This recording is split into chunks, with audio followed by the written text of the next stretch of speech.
자, 봅시다. 생물의 다양성 봐라.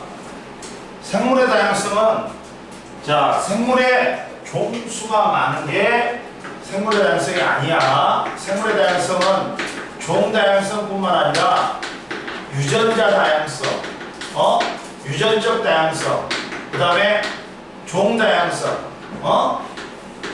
그 다음 생태계 다양성까지 다 포함하는 게 생물의 다양성이야. 유전적 다양성, 그 다음에 종 다양성, 그 다음 이 생태계 다양성까지 다 포함하는 게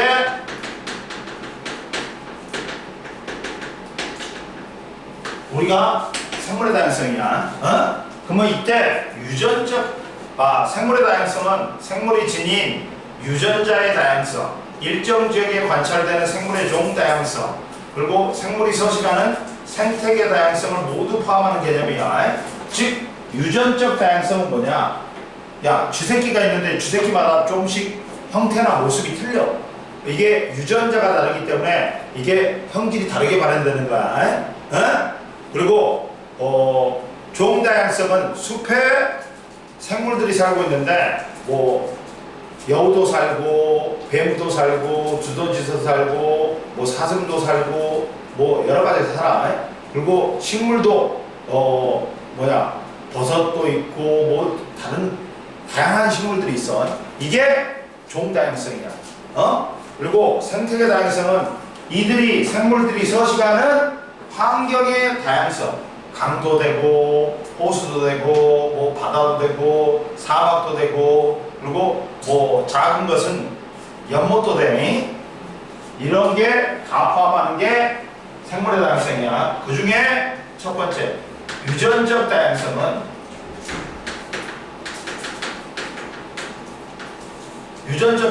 봐라. 뭐가 있냐? 같은 생물 중에서 개체마다 유전자가 달라. 그리고 다양한 형질이 나타나는 걸 의미한다. 같은 생물종이라도 유전자 차이 때문에 개체마다 모양과 크기, 색이 다르게 나타나는 거, 다양한 변이가 존재하는 거. 사람마다 얼굴이 다 틀리지. 사람이라는 같은 종에서 사람마다 사람을 구분할 수 있는 게 이 유전적 다양성 때문에 사람마다 얼굴이 다르니까 우리가 구분할 수 있어. 뭐 몸무게도 다르고 키도 다르고 지문서도 다르단 말이야. 그래가지고 뭐가 있냐? 예로 바지락은 개체마다 껍데기의 무늬와 색이 다르다. 야, 헬리코니우스 나비는 개체마다 날개 무늬가 다르고 별 불가사리도 개체마다 무늬와 색이 다르다. 그리고 잡아봐. 자, 하나의 형질을 결정하는 유전자가 다양할수록 변이가 다양해서 유전적 다양성이 높다. 자, 선생님 말했지. 야, 우리 사람에 있잖아. 염색체는 N개 있어. 근데 N개는 누구한테 받아? 아빠한테 받고 또 N개는 엄마한테 받아. 그러면 염색체 때문에 우리가 엄마도 닮고 아빠도 닮냐? 아니야. 염색체는 뭐일 뿐이다, 얘들아. 운반체일 뿐이야. 뭘 운반해? 여기 위에 있는 유전자를 운반하는. 응? 자, 이렇게 얘들이 염색 분체가 상동염색체야.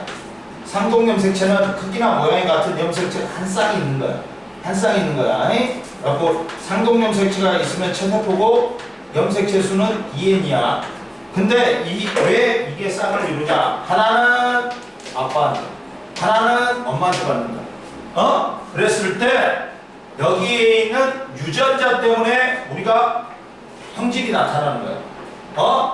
근데 야, 상동염색체의 같은 위치에 있는 유전자 한 쌍이 이게 대립유전자거든. 대립유전자 한 쌍이 하나의 형질을 나타내.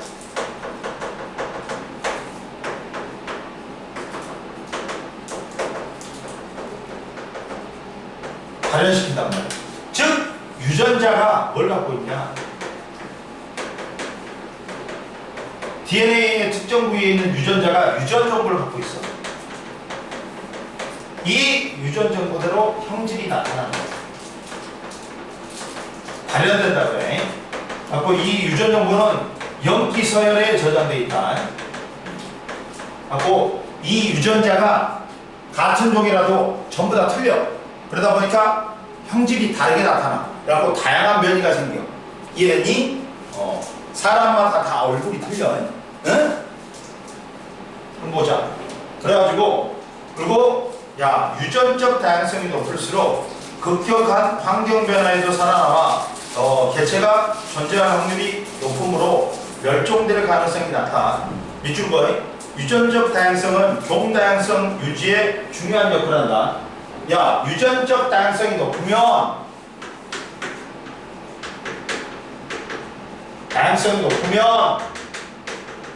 종 다양성도 높아집니다. 왜? 이게 다음에 다른 쪽으로 분화되니까 네? 같은 종이. 그리고 선생님 말했지. 야 얘가 뭐가 있냐? 야 일반 바나나가 있어. 씨 없는 바나나가 있다. 씨 없는 바나나가 있어.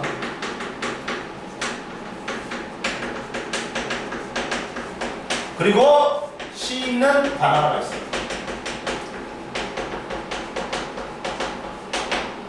씨 없는 바나나가 있고 씨 있는 바나나가 있는데 씨 없는 바나나는 봐라. 자 무슨 생식을 해? 무성 생식을 해. 씨 있는 바나나는 야생 바나나인데 얘는 유성 생식을 해. 그러다 보니까 씨 없는 바나나는 멸종될 수가 있어. 왜? 야 자기하고 닮은 개체만 만든단 말이야. 하나만 만들어. 형질을. 그러다 보니까 야 환경이 변하면 얘가 멸종될 수 있어. 그러나 씨 있는 바나나, 야생 바나나는 이만한 몽키 바나나가 있어. 그러면 얘는 유성 생식하다 보니까 다양한 양질의 자손을 만들어. 그러면 환경이 변해도 그 중에 환경에 적응한 놈이 있어가지고 자손을 남겨가지고 생존에 유리하단 말이야. 즉 봐라. 자, 씨 없는 바나나는 멸종될 수가 있다. 봐봐. 유전적 다양성의 필요성. 원래 바나나는 씨가 있지만 1950년대까지 주로 재배되던 구로미셀 품종은 씨가 없어 땅속 줄기를 잘라 옮겨 심는 무성생식의 한 방법이다. 이렇게 번식했다. 그러면 무성생식은 하나의 개체만 만든단 말이야. 닮은 개체만 만든단 말이야. 형질이 하나밖에 없어. 근데 1950년대 말 곰팡이에 의해 유발된 하나맛병이 유행하면서 구로미셀 품종은 대부분 지역에서 멸종되었고 하나맛병에 저항성이 있는 캐번디시 품종이 재배되기 시작하면서 시작했다. 하지만 곰팡이 변종이 출현하면서 캐번디시 품종 역시 멸종의 위기에 처해 있다. 즉 단일 품종을 대량 재배할 경우 유전적 다양성이 낮아 환경 변화가 일어났을 때 멸종의 가능성이 있어. 우성 생식은 생존에 불리하다. 그리고 옆에 봐라. 유전적 다양성과 환경 변화.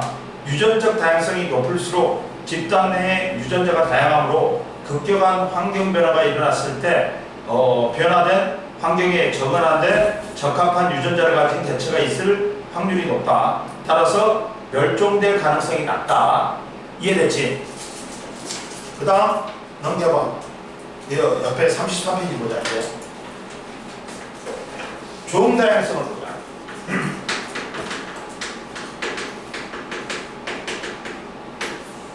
종 다양성은 알아?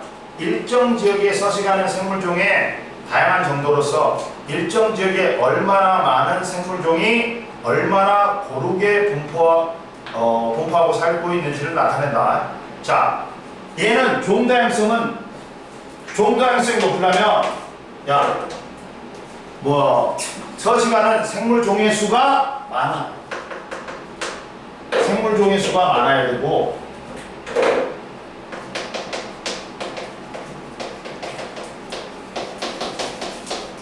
그 다음 생물종의 수도 많아야 되고 얼마나 생물종의 분포 비율이 균등할수록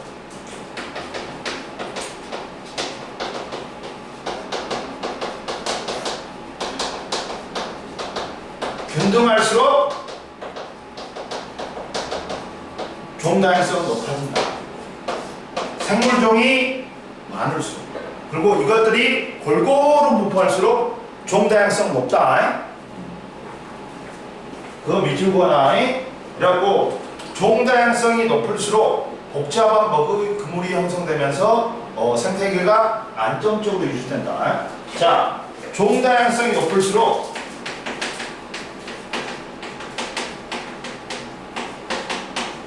생태계가 안정적으로 보존이 돼. 생태계가 안정적으로 유지된다. 무슨 말이냐? 야, 예를 들어서 먹이 관계는 먹고 먹힌 관계야. 근데 먹이 사슬로만 있어. 봐. 야, 풀을 메뚜기가 먹어. 메뚜기를 개구리가 먹어. 개구리를 뱀이 먹어. 그러면 얘는 먹이 사슬이야. 간단하게. 이 먹이 사슬이 얽히고 설키면 복잡한 먹이 그물이 돼. 봐봐. 여기서는 메뚜기 사라지지. 그러면 개구리 사라져. 그 다음 뱀 사라져. 생물 종수가 다양하지 않으니까 생태계 평행이 깨지기가 쉬워. 근데 이게 얽히고 설키지. 먹이 그물이 되지. 그러면 메뚜기 사라져도 개구리는 다른 걸 먹을 수 있어. 그러다 보니까 생태계 안정성이 평행이 깨지기가 이 종의 수가 많아가지고 복잡한 먹이 그물이 형성되면 생태계가 안정적으로 유지된다. 왜? 개구리는 메뚜기 대신에 다른 거 먹으면 되니까. 이해됐어? 종의 수가 많을수록 먹이 관계가 복잡한 먹이 그물이 형성돼. 그러면 먹이 그물이 형성되면 복잡한 먹이 그물이 형성되면 이 생태계가 평형을 유지하기가 편하다. 이해됐지? 그럼 보자. 그 밑에 종 다양성 비교를 봐봐. 자, 그림은 면적이 같은 두 지역, 가나 지역에 서식하는 식물종 AD를 펴는 두 지역에 서식하는 AD의 개체수를 나타낸 거다.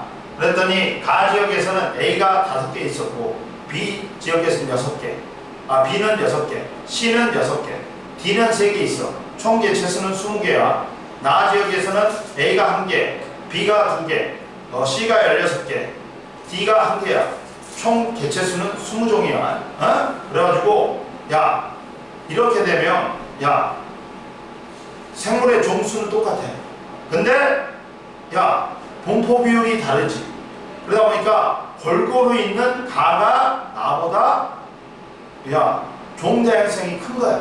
봐봐. 가나 모두 서식하는 식물종은 4종이고 개체수는 20개로 같다.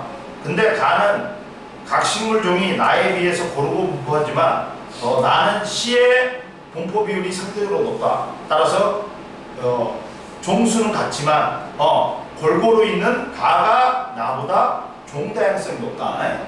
종 다양성은 생물의 종수도 포함하지만 이 종들이 얼마나 골고루 있는지도 포함하는 거야. 그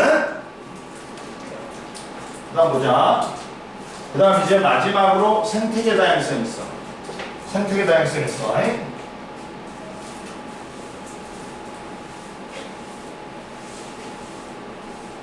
생태계 다양성 보자. 생태계 다양성.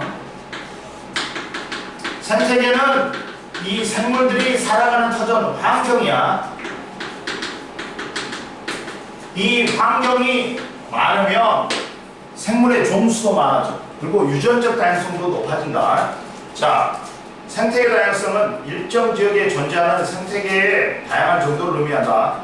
생태계의 다양성뿐만 아니라 그 구성 요소 사이에 일어나는 상호작용의 다양까지 포함하는 개념이다. 야, 그러면 생태계는 대륙과 해양의 분포, 위도, 기온, 강수량 등의 환경 차이로 인해 지구에는 열대우림, 갯벌, 습지, 산림, 초원, 사막, 호수, 강과 바다와 같이 다양한 생태계가 존재한다. 그리고 이 생태계의 종류에 따라 환경이 다르므로 환경과 상호작용만 살아가는 생물종과 개체수도 다르다. 밑줄 그어이 생태계 다양성이 높을수록 뭐도 높아진다?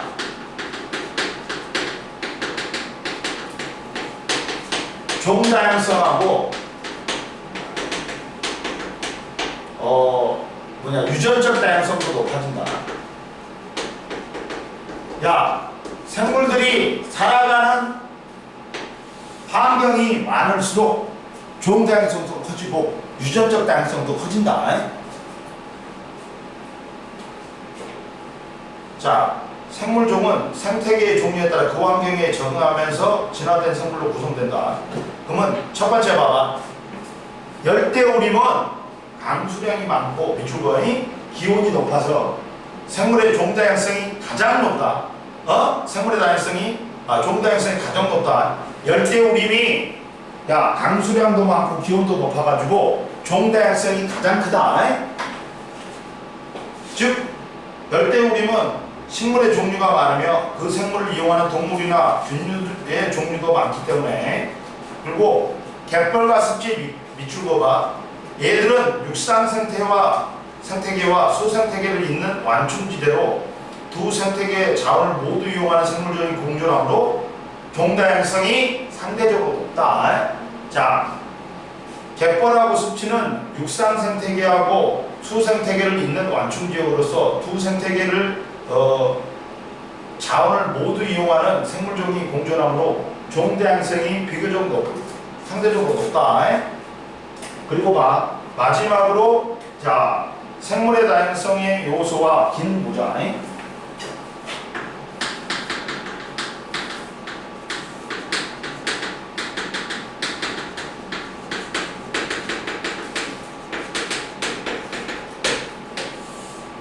요소와 기능이 있는데 봐봐.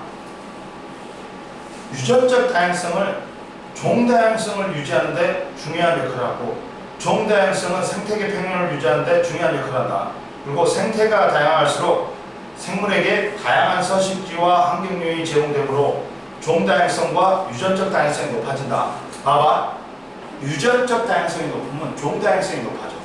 그리고 종다양성이 높으면 생태계의 평형을 유지하는 데 중요한 역할을 해요.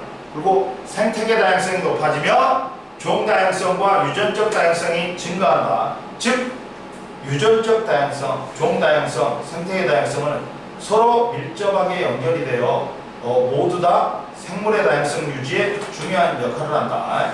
그리고 봐봐. 옆에 궁금해봐봐. 지구에는 얼마나 많은 생물종이 있을까?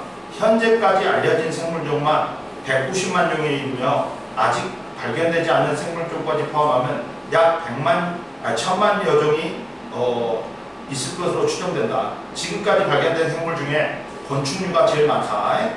그리고 제일 밑에 플러스 강의 제일 밑에 생태계 평 봐봐. 생태계를 구성하는 생물의 종류, 개체수, 물질의 양 등이 균형을 이루며 안전된 생태계를 유지하는 게 생태계 평형이다. 넘겨. 이 봐봐. 왜 생물의 다양성이 중요한지. 생물의 다양성에 보자. 생물 다양성의 중요성 보자. 왜 생물의 다양성이 중요한지. 자, 첫 번째. 생물 다양성이 왜 중요한지. 생물 다양성이 뭐에 영향을 미쳐? 생태계 평형에 영향을 미친다는 거예요. 생물의 다양성이 높을수록 생태계 평형을 유지하기가 편리해. 봐봐요. 생물은 저마다 고유한 기능을 수행하면서 서로 밀접한 관련을 맺고 살아가므로 다양한 생물은 생태계를 갖다가 안정적으로 유지하는 데 중요하다. 따라서 특정 종이 사라져 생물의 다양성이 낮아지면 생태계 평형이 깨지기 쉽다. 즉 생물의 다양성이 높을수록 생태계가 안정적으로 유지된다는 거야. 즉, 야, 종다양성이, 특히나 종다양성이 높으면 먹이 관계가 복잡한 먹이 그물이 돼. 그러다 보니까 얘가 사라져도 다른 걸 처먹으면 돼. 그러다 보니까 생태계 평형을 유지하기가 편하단 말이야. 즉, 생물의 다양성이 높으면 생태계 평형을 유지하기가 편하다, 유리하다. 그럼 보자. 두 번째, 생물의 다양성하고 생물 자원 보자.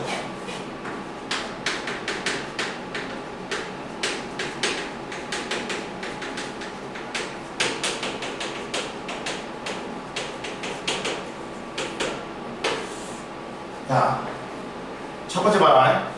모든 생물은 그 생명 그 자체로 소중할 뿐만 아니라 다양한 생물 자원을 제공한다. 생물 자원은 뭐야?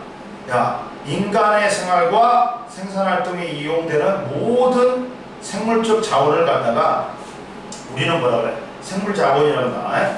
생물 자원은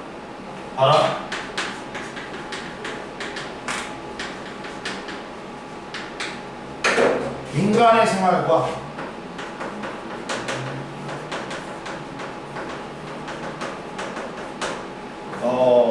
그냥 생산 활동에 이용되는 모든 생물 자원이야.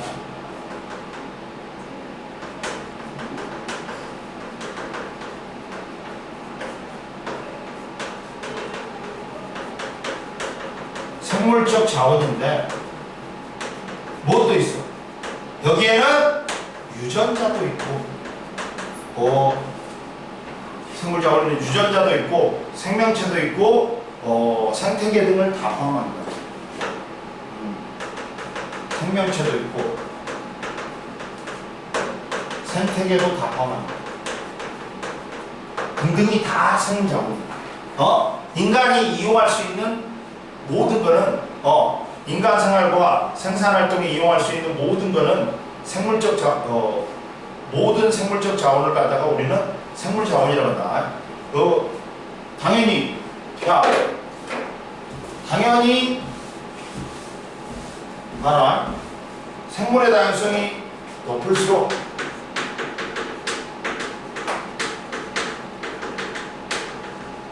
우리가 이용할 수 있는 생물 자원은 많아지는 거야.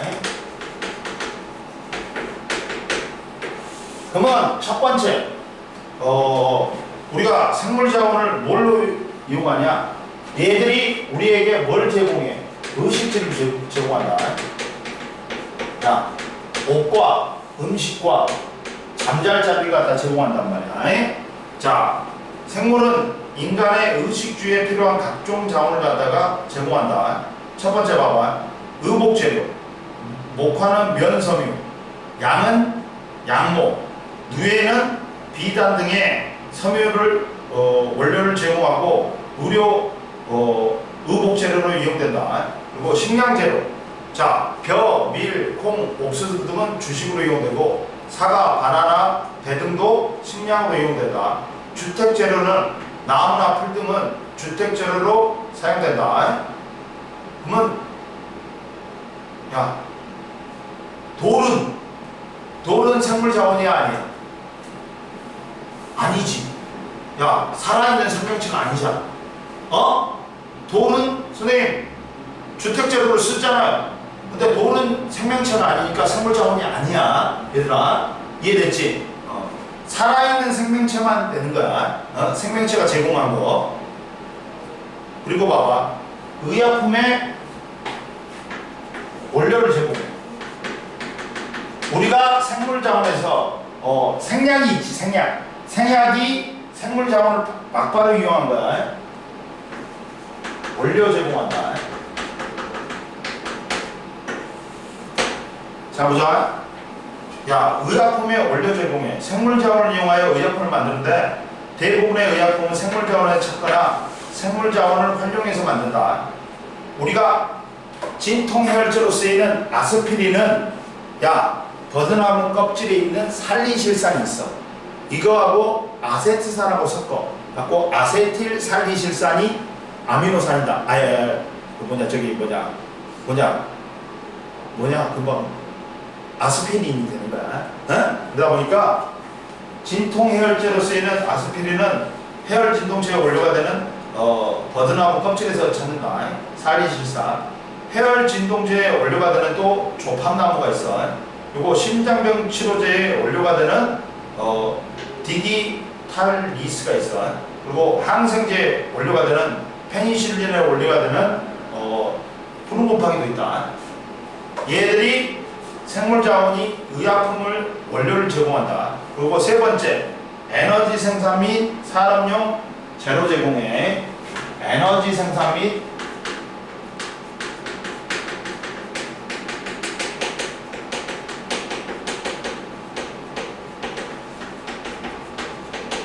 자, 우리가 생물 자원에서 얻는 에너지를 바이오 에너지라고 해요.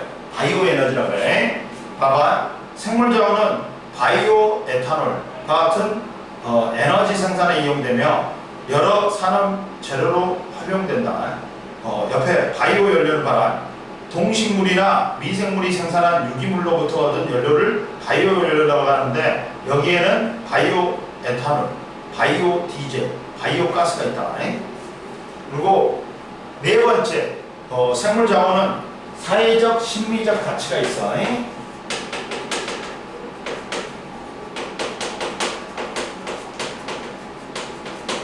심리적 가치는 뭐야? 우리가 보기 좋은 환경 같은 거지. 절경 같은 거. 그게 심리적 가치야. 다양한 생태계는 사람에게 휴식 장소, 여가 활동 장소, 생태 관광 장소를 제공한다. 그래가지고 봐라. 이 첫 번째 그림하고 두 번째 그림은 바이오 에탄올 생산에 이용되는 옥수수, 여러 가지 식품 산업에 활용되는 효모는 에너지 생산 및 산업용 재료 제공하는 거고, 세 번째 그림은 생태 관광 장소를 제공하는 생태계는 사회적 심리적 가치가 있는 거야. 이해됐지? 첫 번째, 두 번째 그림은 에너지 생산 및 산업용 재료로 이용되는 거고, 세 번째 그림이 심리적 사회적 심리적 가치가 있는 거야. 이해됐지?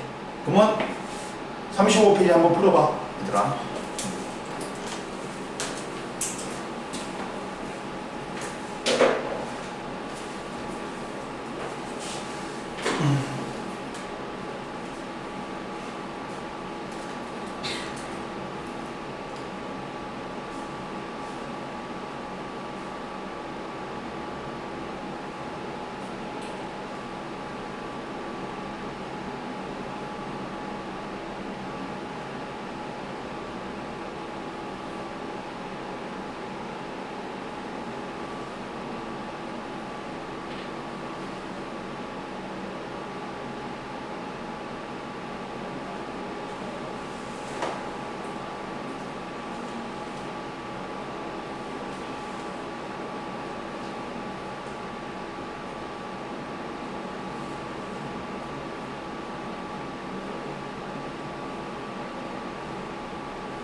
자, 보자. 그러면 자, 1번에 유전적 다양성, 2번에 종다양성, 3번에 생태계 다양성, 그다음 4번에 더풀수록, 5번에 생물자원, 1번에 가 생태계 다양성, 나 종다양성, 다 유전적 다양성, 2번에 생류종, 그다음 3번에 공X, 공X. 틀린 거 있어? 그다음 가는 4번에 1번에 가는 5종, 나는 4종. 그러면 4번에 2번에 가는 2, 4, 1, 3, 3. 총 개수는 13개. 나는 1, 5, 0, 2, 5. 1, 5, 0, 2, 5. 총 개수는 13개. 그랬을 때 종다양성이 높은 것은 가다. 생물의 종수나 종수도 많고 개체수는 똑같은데 가가 골고루 분포하니까. 그 다음 5가 X, 00, X. 좀 쉬어? 얘들아 쉬어? 아니다, 좀 더 하자. 49분밖에 안 됐구나. 넘겨봐. 36페이지. 이제 현대 들어와서 사람 때문에 생물의 다양성이 감소한다. 이 감소 원인과 보존을 위한 노력을 해야 되네. 봐봐. 자, 보자. 현대에 와서, 근래에 와서 생물의 다양성이 감소한다. 이 생물의 다양성 감소의 원인이 있어. 그리고 원인을 알아보고 우리가 어떻게 생물의 다양성을 보존할 건지 알아봐야 돼. 첫 번째, 자, 생물의 다양성의 감소 원인은 크게 서식지 파괴 및 단편화, 불법 포획 및 남획, 크게 또 외래 생물의 유입. 네 번째, 환경 오염이다. 생물의 다양성의 감소 원인에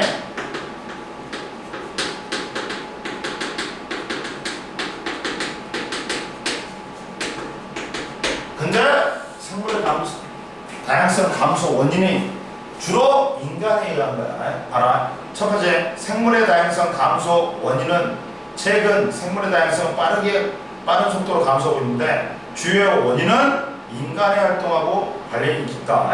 옆에 봐라. 옆에 보충 자료에 보면 생물의 다양성의 감소 원인이 있다.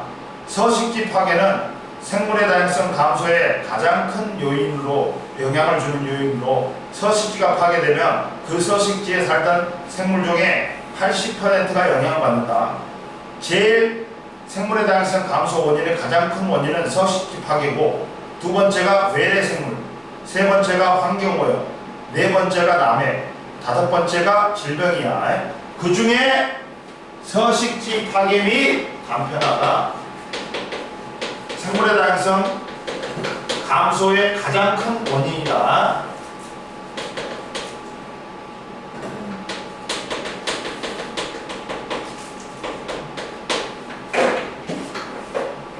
서식지 파괴 및 단편화가 생물의 다양성 감소의 원인 중에서 가장 큰 부분을 차지한다.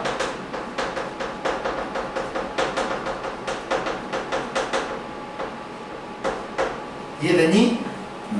맞고, 서식지 파괴는 뭐냐? 파괴 및 단편화인데 생물의 다양성 감소의 가장 큰 원인이다. 밑줄 거. 그리고 서식지 파괴는 아파트 지으려고 산림을 벌채, 그리고 습지를 매립해 등으로 서식지가 파괴되면 생물이 서식할 수 있는 면적이 줄어들어 생물의 다양성이 급격히 감소한다.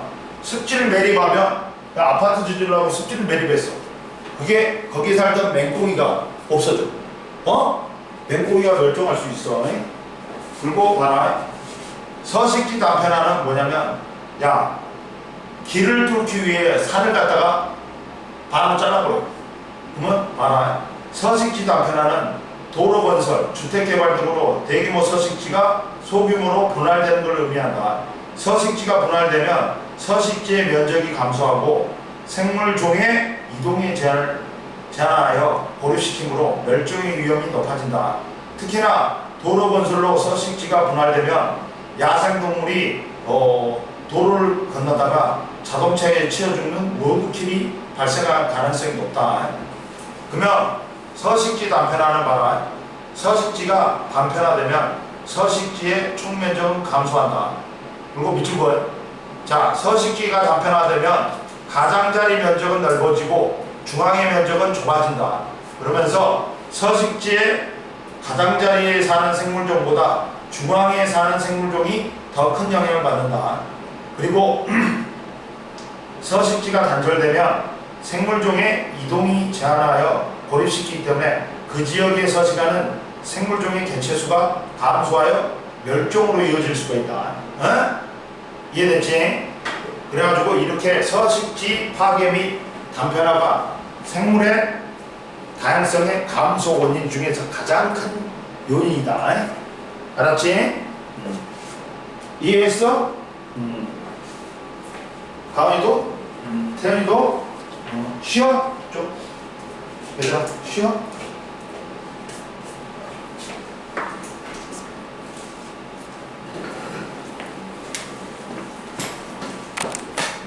자, 보자. 이제 생물의 다양성의 감소 원인 중에 첫 번째 서식지 파괴 및 단편을 보았다. 그 다음 이제 뭐가 있냐?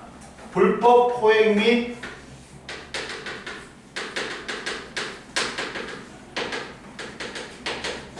남획인 거야. 야, 불법 포획은 뭐냐? 야, 잡지 말아야 될 법적으로 뭐 천연기념물 같은 거 있잖아. 법적으로 보호되잖아. 멸종위 위기종이야. 근데 얘를 잡아버리는 거야. 그리고 남획은 잡아도 되는 야생동물을 너무나 많이 잡는 거야. 한꺼번에. 그래갖고 씨를 말려버리는 거야. 그래갖고 멸종을 이르게 하는 거야. 불법 포획 및 남획은 보호동식물을 불법 포획하거나 야생동식물을 남획하면 해당 생물종의 개체수가 급격하게 감소하여 멸종될 수 있다. 야, 법적으로 보호하는 동식물을 갖다가 잡아. 이거는 포획이야. 그리고 잡아도 되는 야생동물을 갖다가 너무 많이 잡아. 갖고 씨를 말려버리는 게 남획이야. 이해됐어? 그러다 보니까 특정 생물종의 멸종은 생태계의 먹이 관계에도 영향을 주어 생물의 다양성을 감소시킨다. 우리나라의 산림에 서식하던 호랑이, 곰, 여우 등의 대형 포유류는 무분별한 사냥으로 멸종 위기에 처하였거나 일부는 이미 멸종됐다. 우리나라에 호랑이가 옛날에 있었는데 일제 시대에 너무 이 새끼들이 호랑이 그걸 만들려고 너무 잡아갖고 다 멸종해버렸어. 곰도 멸종했는데 이번에 우리나라에서 그 반달곰을 갖다가 수정해가지고 인공 수정해가지고 길렀단 말이야. 그걸 갖다가 반달곰을 갖다가 그래갖고 방사를 했어. 지리산에다가. 지리산 가면 팻말이 붙여있어. 곰조심 진짜. 얘들 생체칩을 이어가지고 얘들의 활동을 감시한다. 그리고 봐봐. 그 다음 외래 생물종의 유입이다. 외래 생물의 유입. 봐봐.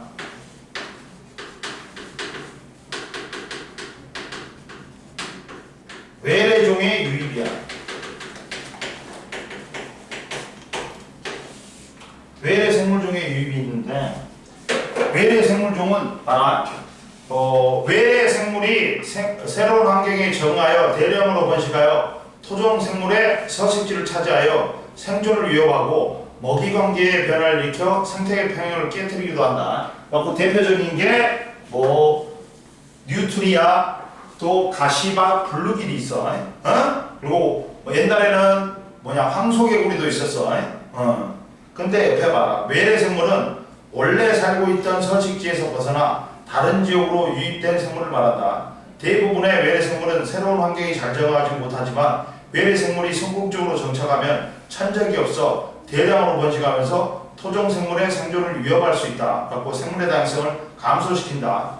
뉴트리아는 설치과야. 설치를 위한 쥐 같은 거야. 근데 원래 얘는 왜 들어왔냐면 모피 생산하려고 들어온 거예요. 근데 그게 농장주가 사업이 잘 안 되니까 이걸 방치해 버렸어. 그러니까 애들이 밖으로 빠져나가고 낙동강 지역에 엄청나게 퍼졌어. 애가 천적이 없어. 이 새끼가 닥치는 대로 잡아먹어. 그러다 보니까 어떤 아저씨가 유튜브 보니까 야 이걸 한 마리당 2만 원인가 준다 했더니 이 아저씨가 10,000마리 이상을 잡아버리더라. 덫을 놔가지고 네모난 덫을 놔가지고 10,000마리 이상 잡아버렸대. 그리고 뉴트리아는 몸집이 크고 번식력이 좋으며 잡식성으로 토종 생물을 갖다가 먹어치우면서 마땅한 천적이 없다. 가시박은 덩굴식물로 넓은 잎이 주변의 다른 식물을 뒤덮어 성장을 방해하고, 블루길은 북아메리카에서 들어온 외래종으로 외래 생물로 어린 물고기와 알 등을 닥치는 대로 잡아먹는다. 또 유튜브 보니까 어떤 시골에 보가 있었어. 그 밑에 이 그물을 들고 졸래 큰 그물을 들고 거기를 갖다가 훑었더니 야 1톤 트럭을 다 채울 만큼 이 새끼가 있는 거야. 이 새끼는 비린내가 많이 나갖고 못 먹는데, 근데 그 사람이 뭐 하냐면 이걸 삶아가지고 닭모이로 주더라고. 닭들이 잘 먹대. 그리고 이제 옛날에는 황소개구리가 있었어. 황소개구리가 이만한데 얘가 뱀도 잡아먹어. 근데 황소개구리가 너무 늘어났어. 근데 사람들이 이제 이걸 갖다가 줄이려고, 개체수를 줄이려고 각 기관단체에서, 각 기관에서 구운 같은 데서 있잖아. 이거는 닭고기하고 똑같대. 막 튀겨먹고 볶아먹고 그랬는데도 안 줄어. 근데 우리나라 사람들한테 어떤 소문이 돌았어. 황소개구리가 씨가 말라 그랬어. 황소개구리가 정력이 좋다니까 사람들이 다 잡아먹는 거야. 지금 황소개구리 거의 없어. 봐라.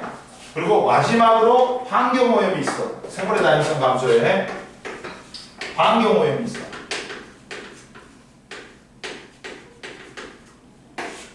봐라. 환경오염은 대기오염으로 인한 산성비는 하천, 호수, 토양 등을 산성화시키고 강이나 바다에 유입된 화학물질과 중금속은 수중생물에게 피해를 준다. 그리고 이제 이러한 원인 때문에, 여러가지 원인 때문에 서식지 파괴 및 단편화, 불법 포획 및 남해, 외래 생물종의 유입, 환경오염 등으로 생물의 다양성이 감소한다. 그러면 이때 우리가 이제 다시 생물의 다양성을 갖다가 증가시키기 위한, 보존을 위한 노력이 있다. 노력이 필요하다. 이제 인간의 활동에 의해서 생물의 다양성이 감소했으니까 우리 인간이 다시 생물의 다양성을 갖다가 증가시켜야 돼. 생물의 다양성 보존을 위한 노력.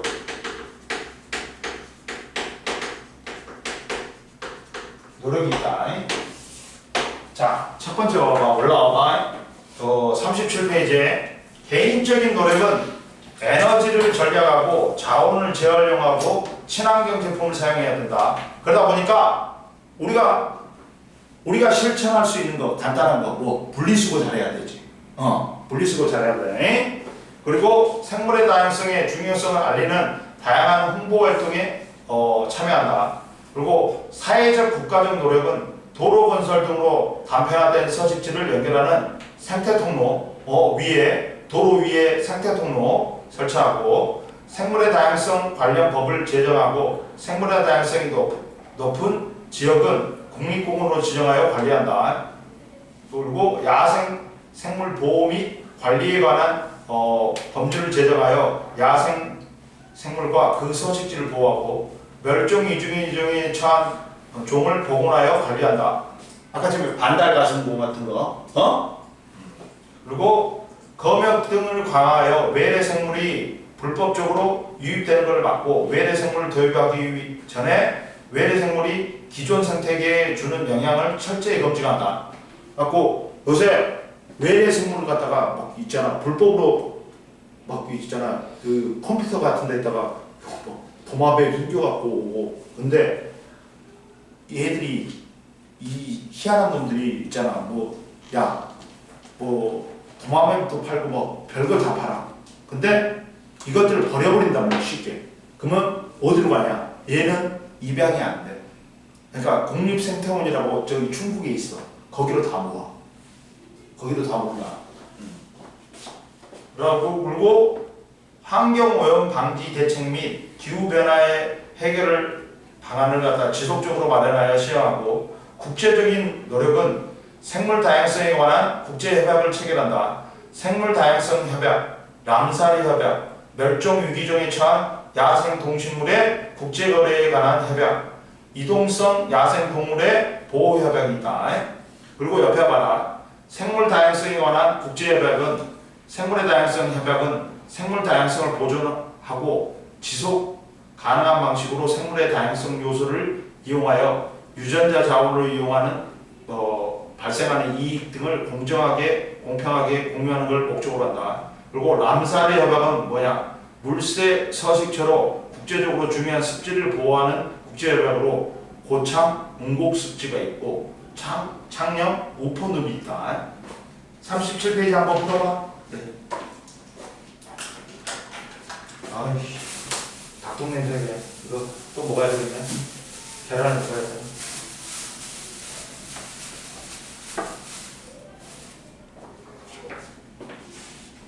아유.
태연아, 다음 주에 너 휴가 가냐?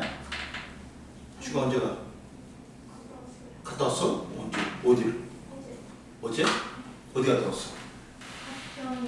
하루만? 네. 부모님이랑? 네. 아니 친구들. 아는 사람이랑? 갖고 가평 가갖고 거기 가갖고 뭐냐 물놀이 했어? 네. 안 탔네? 네. 야 가은이는 언제 휴가 가냐? 모르겠어. 예림이는 휴가 언제 가? 저 볶음에 갔다 왔어요. 볶음에 갔다 왔어? 어디로? 승봉구라고. 응? 아 승봉도? 장승봉도? 그냥 승봉구. 저기 승봉도에 있는데 네. 저기 뭐 인천 여기 네. 선생님 옛날에 거기를 가봤어. 어디 무슨 군업도가 그게 가까워. 갖고 군업도 진짜 좋아. 승봉도 가갖고 그래도 맑으니까 바로 나왔겠네. 네. 어.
자 보자.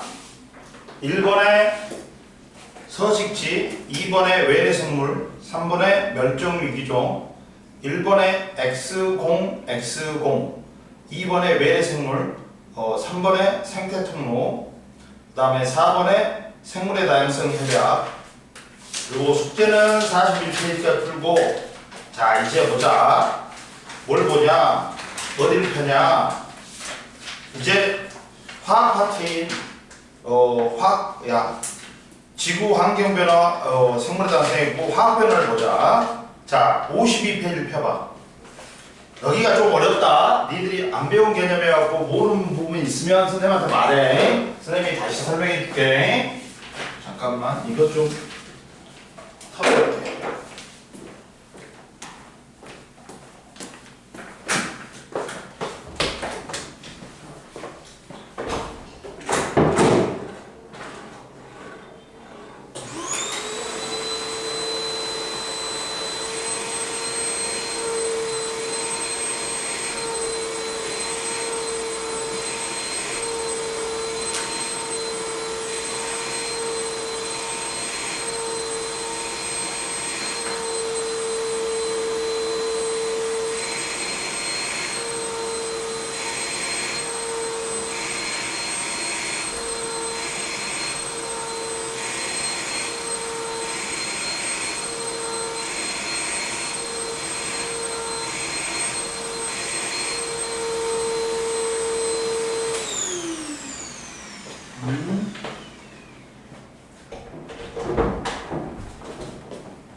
자 봅시다. 자 산화환원인데 이걸 배우기 전에 보자. 자, 뭐라고 하냐? 지구 자연과 인류의 역사의 변화를 가져온 화학 반응이야.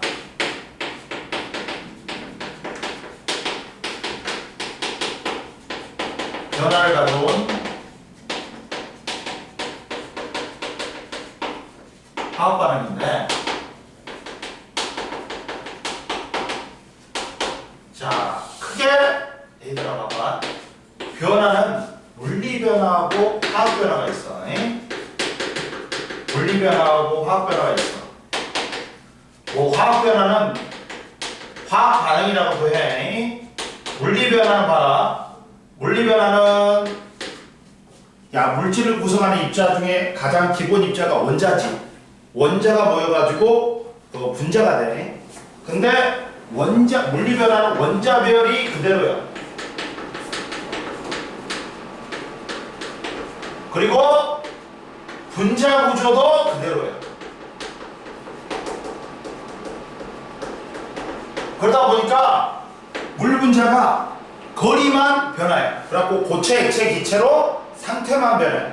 물 분자 자체가 분자서부터 성질이 같거든. 분자가 그대로다 보니까 성질이 그대로야. 성질이 안 변해. 그래가지고 뭐가 있어? 얘가 모양이나 상태 변화. 야, 내가 스펀지를 찌그렸어. 스펀지가 다른 물질로 변해? 유리컵이 깨졌어. 모양만 변하지. 유리가 다른 물질로 변해? 아니지. 그러니까 물리 변화는 모양하고 상태 변화로 성질이 그대로다. 근데 화학 변화는 원자별이 변해. 분자 구조가 바뀌어. 완전히 새로운 물질이 되버려. 고로 분자가 다른 분자가 됐으니까 성질이 변해.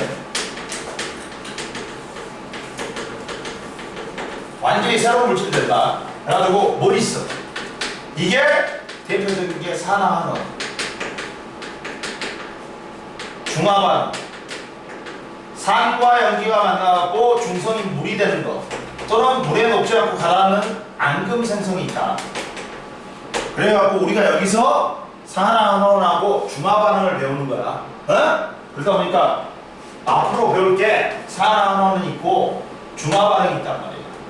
이해됐어? 우리가 화학 반응을 배운 거야. 화학 반응. 반응이야. 반응이네. 변화는 반응이 똑같은 거야. 똑같은 거야.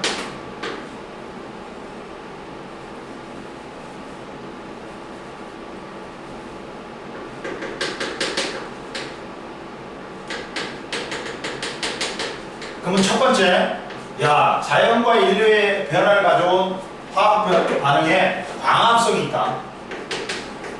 광합성은 뭐냐? 그러니까 말 그대로. 광합성은 이거야. 광합성은 독생 식물이 뭘과 뭘 재료로? 물과 이산화탄소를 재료로 엽록체에서 뭘 흡수해? 피드 에너지를 흡수해. 그래가지고 유기물인 콘광과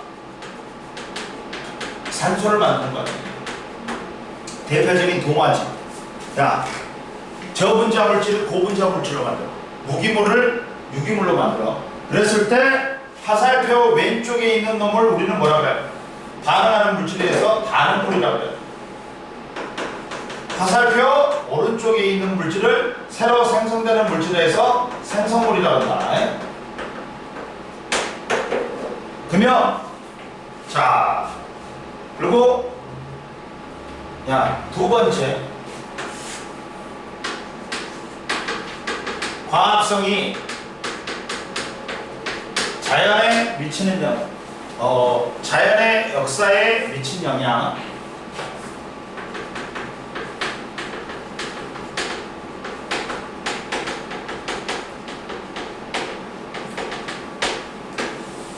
야, 지구가 탄생한 거는 46억 년 전이야. 그때는 뭐냐? 생물이 없었어. 자, 이제 원시 지구가 생성될 당시에는 생물이 없었어. 그래갖고 어느 정도 지구가 식은 다음에 이제 식어갖고 비가 내려가지고 바닷물이 생긴 다음에 바닷물에서 최초의 생명체가 탄생했어. 근데 이 최초의 생명체가 뭐다? 남세균이야. 남세균. 야, 뭐라고 나왔어? 옆에 봐봐. 남세균이 생겼다. 자, 원시 바다에 최초로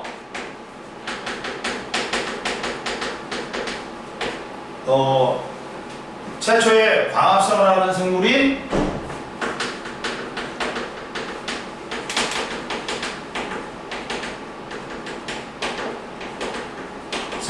뭐가 등장했어?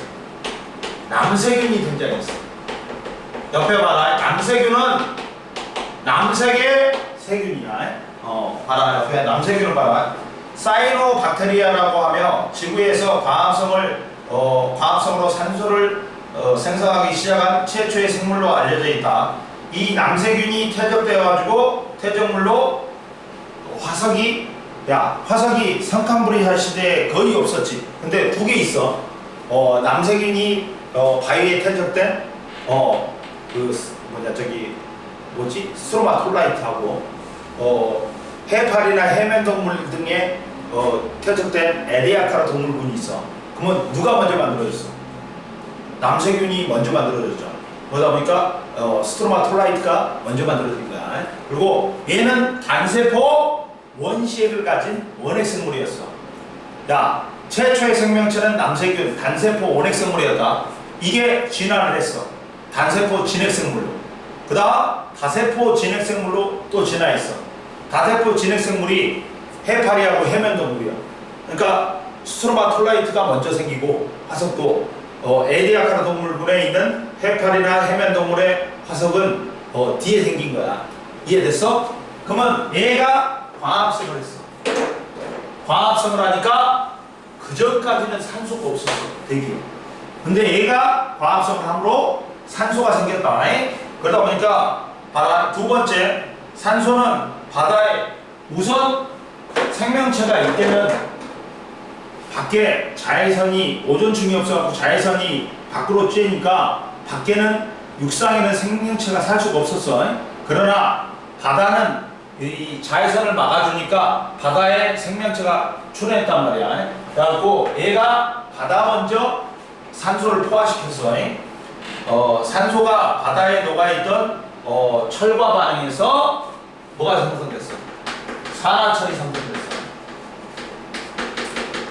이게 언제냐면, 야, 산화철은 시대를 봤더니 35억 년 됩니다.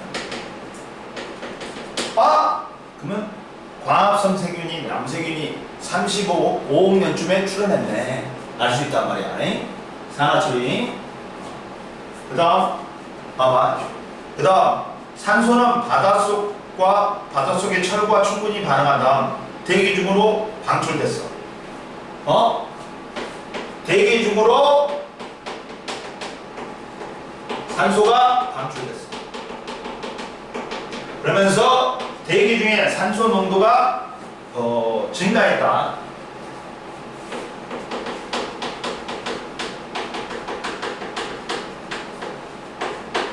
그 다음 세 번째 어떻게 됐어 이제?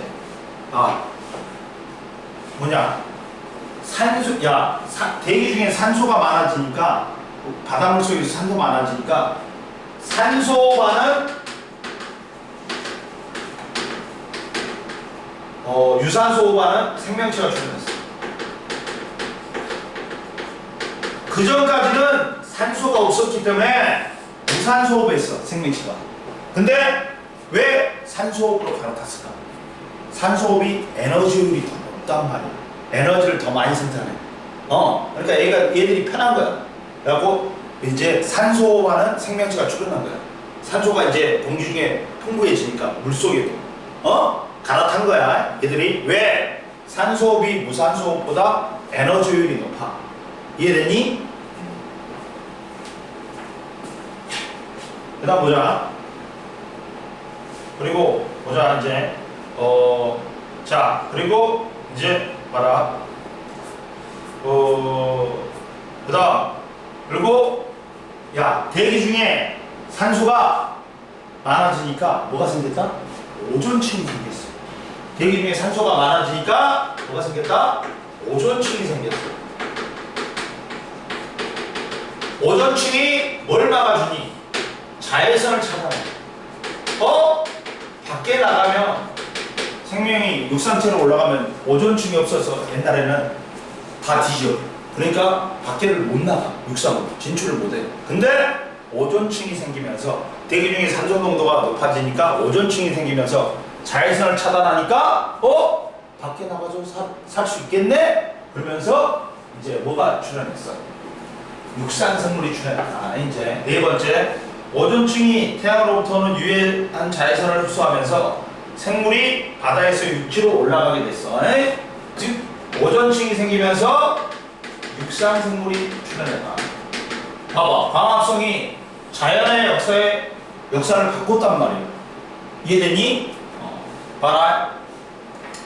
광합성이 왜 자연의 역사에 영향을 줬냐면 제일 처음에 원시 지구에는 제일 처음에는 생명체가 없었어. 근데 시간이 지나면서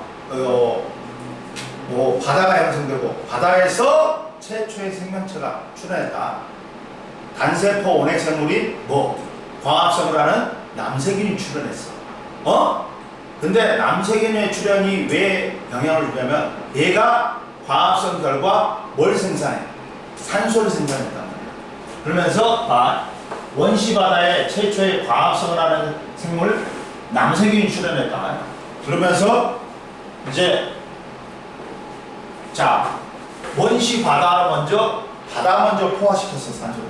그러면서 철과 산소가 결합해가지고 산화철이 생성됐어. 근데 이 산화철이 35억 년 전에 최초로 생겼어. 그러면 산소를 광합성을 해갖고 산소를 생산하는 이 남세균은 한 35억 년쯤에 생겼구나 알 수 있단 말이야. 그리고 이게 바다를 갖다가 다 포화시켰어. 그러면 대기 중으로 방출됐어. 그래갖고 대기 중에 산소 농도가 높아졌다. 그러다 보니까 산소가 풍부해지니까 산소호흡하는 생명체가 출현했어. 왜? 무산소호흡보다 산소호흡이 더 효율적이니까 에너지 생산해서. 그리고 이제 대기 중에 산소의 농도가 높아지니까 오존층이 형성됐어. 오존층은 얘들아 어떻게 형성되냐면 산소 분자가 자외선을 흡수하면 산소 원자로 분리가 돼. 그러면 산소 분자하고 산소 원자하고 결합하면 O3인 오존이 되는 거야. 그러면서 오존이 만들어진 거야. 이해됐어? 그러면서 오존층이 태양으로부터 오는 유해한 자외선을 흡수하면서 생물이 바다에서 육지로 올라가고 육상생물이 최초로 출현했다. 그러면 옆에 보자. 호상 철광층은 바닷속의 산소와 철 이온이 반응하여 만들어진 산화철이 퇴적되어 형성된 지층이다. 앞으로 산화철이 풍부한 층과 산화철이 고갈된 층이 교대로 반복되어 나타나다. 이게 35억 년 전에 최초로 만들어진 거야. 호상 철광층이 여기 이해됐지? 여기 있죠. 그리고 이제 또 뭐가 있냐? 세포호흡도 세포호흡 하게 됐지. 산소호흡을 하게 됐단 말이야. 세포호흡은 뭐냐? 우리 몸을 이루는 구조적 기능적 기본 단위가 뭐야? 세포지. 세포가 먹고 살아야지만이 우리도 먹고 사는 거야. 그러면 세포호흡은 반대야. 광합성이 반대야. 영양소를 산소를 이용해갖고 보내가지고 생활에 필요한 에너지를 얻는 과정이야. 세포호흡은 뭐야? 영양소를 산소를 이용해가지고 물과 이산화탄소로 얻는 거야. 그러면서 이때 생활에 필요한 에너지를 얻는 거야.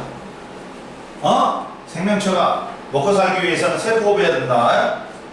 생물의 세포에서 포도당과 산소가 반응하여 이산화탄소와 물이 생성되면서 에너지가 발생하는 반응으로서 세포호흡은 광합성과 함께 자연과 인류의 역사를 바꾼 화학 반응이다. 둘 다 누가 관여한다? 둘 다 누가 관여해? 둘 다 산소가 관여한다. 산소가 관여한다. 야, 세포 광합성의 역반응으로서 영양소를 산소를 이용해 가지고 분해해 가지고 생활에 필요한 에너지를 얻는 과정이야. 그러다 보니까 이 광합성 산소 세포 둘 다 누가 관여한다? 산소가 관여한다.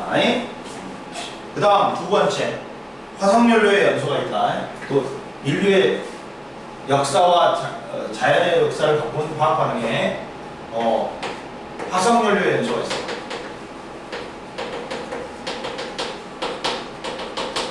화석연료는 뭐냐?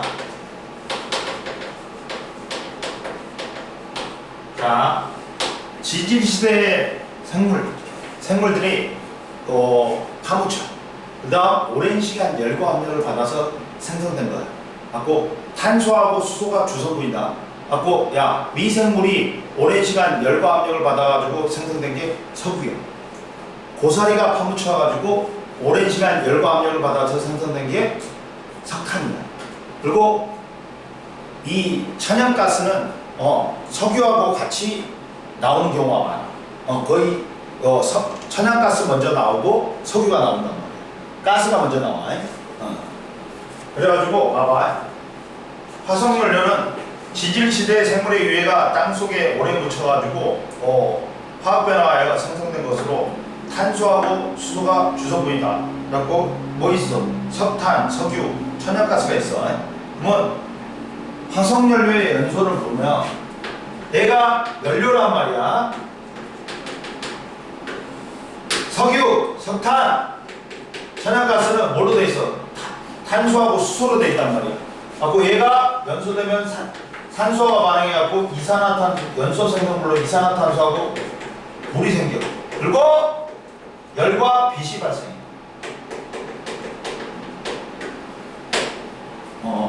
봐라. 화석연료에서는 화석연료가 공기 중에 있는 산소와 빠르게 반응하면서 연소할 때 이산화탄소와 물을 생성하면서 많은 열에너지를 방출한다. 그러면 이 화석연료의 연소가 인류 역사에 미친 영향. 야, 인류는 연소 반응에서 발생하는 열에너지와 빛을 이용하여 추위와 어둠을 극복했으며 음식을 익혀 먹을 수 있었어. 그리고 석탄을 에너지로 하는 증기기관차의 발명은 산업혁명이 일어나는데 큰 영향을 주었다. 이해됐지? 그 다음 이제 세 번째, 철회절연입니다. 철회절연은 야, 금속들은 공기 중에 있는 산소하고 물하고 반응해서 순수한 금속으로 존재 못하고 산화된다. 산화된다. 그러다 보니까 순수한 금속을 얻기 위해서는 용광로에 녹여가지고 순수한 금속을 얻을 수 있어. 이 과정을 뭐라 그래? 재련이라고 그래. 재련. 야, 순수한 금속을 얻으려면 용광로에 녹이는 재련의 과정이 필요해. 근데 비금속 원소들은 재련의 과정이 필요 없어. 야, 물과 공기 중에 있는 산소하고 반응 안 하기 때문에 그냥 그대로 갖다 쓰면 된단 말이야. 그러면 대표적인 금속 중에 우리가 제일 많이 이용하는 게 철이야. 철의 재련. 철의 재련은 봐라. 철은 산화철로 존재해. 산소를 제거하여 순수한 철을 얻는 과정이야. 그럼 봐라. 자, 산화철은 적철석 Fe2O3로 있단 말이야. 그럼 여기서 야, 산소를 떼어내야 돼. 그러면 산소를 떼어낼 때 필요한 게 뭐냐면 야, 탄소가 산소 공급이 충분해가지고 완전 연소되면 이산화탄소가 생겨. 근데 탄소가 산소 공급이 불충분해가지고 불완전 연소되면 일산화탄소가 생겨. 응? 근데 우리가 불났을 때 타 죽은 사람은 거의 없다. 거의 뭐에 의해서? 일산화탄소 중독에 의해서 죽는 거야. 질식돼가. 일산화탄소가 그렇게 무서운 거야. 그러니까 일산화탄소를 마시지, 조금만 마시지. 내려가갖고 이 새끼가 CO2가 되고 싶어 해갖고 내로 공급되는 산소를 빼앗아 먹어. 갖고 좀만 마시면 일산화탄소 가스 좀만 마시면 바보가 돼.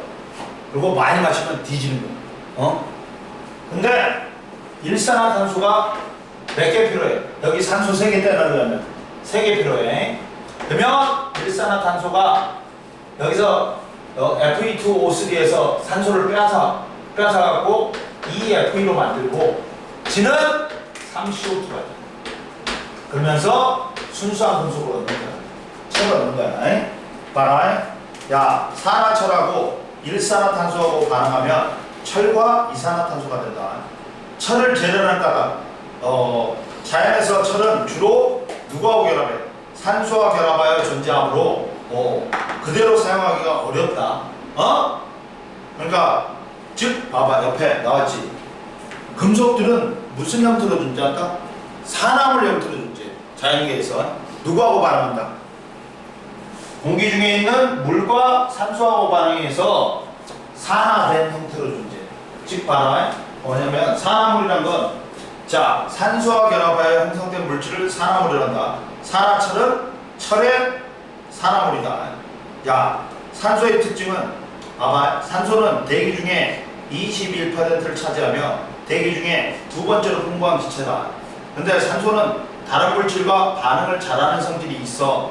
우리 주변에 일어나는 다양한 변화에 관여하여 금속은 자연에서 대부분 산소와 결합한 산화물 형태로 이룬다. 그러면 순수한 금속을 얻으려면 용광로에 녹여가지고 산소를 제거해야 돼. 그래서 철을 금속을 재련할 까닭 자연에서 철은 주로 산소와 결합하여 존재하므로 그대로 사용하기 어렵기 때문에 산소를 갖다 떼어내는 거야. 그러면 철의 재련이 인류의 역사에 미친 영향 봐봐. 재련한 철로 무기, 농기구를 만들어 사용하면서 철을 본격적으로 이용하는 철기 시대를 열었으며 인류 문명이 더욱 발달했다. 그러면 자연과 인류의 역사를 바꾼 화학 반응의 공통점이 있다. 광합성, 세포, 화석연료의 연소, 철의 재련은 모두 산소가 관여하는 무슨 반응이다? 밑줄 그어. 산화하는 반응이다. 봐. 광합성, 세포, 철의 재련, 화석연료 연소는 누가 관여한다? 전부 다 산소가 관여하는 산화하는 반응이다. 밑줄 그어. 인류의 역사를 바꾼 화학 반응이 전부 다 산소가 관여하는 산화하는 반응이었다. 그래서 우리가 산화하는 반응을 배우는 거야. 앞으로. 이해됐니? 산화하는 반응은 얘들아 봐봐.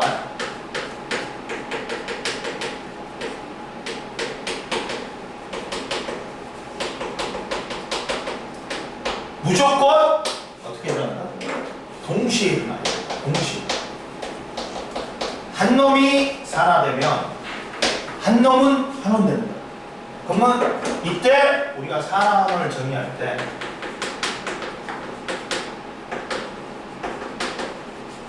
세 가지로 정의해. 첫 번째, 산소로 정의해. 두 번째, 수소로 정의해. 세 번째, 전자로 정의하고 또 2학년 가면 네 번째 거, 산화수를 배워. 근데 1학년 때는 이 세 개만으로 정의하자. 자, 첫 번째 산소. 산소를 얻으면 산화. 그리고 산소를 잃으면 환원. 그러면 한 놈이 산소를 빼앗아 오지. 그러면 한 놈은 산소를 잃게 돼 있어. 그러면 산화하는 동시에 일어난다. 무조건. 한 놈이 산소를 빼앗아 와갖고 산화되면 한 놈은 산소를 잃어가지고 환원이 되는 거야. 근데 수소나 전자는 반대다. 수소나 전자는 반대야. 수소를 잃으면 산화, 전자를 잃으면 산화. 그리고 수소나 전자를 얻으면 환원이야.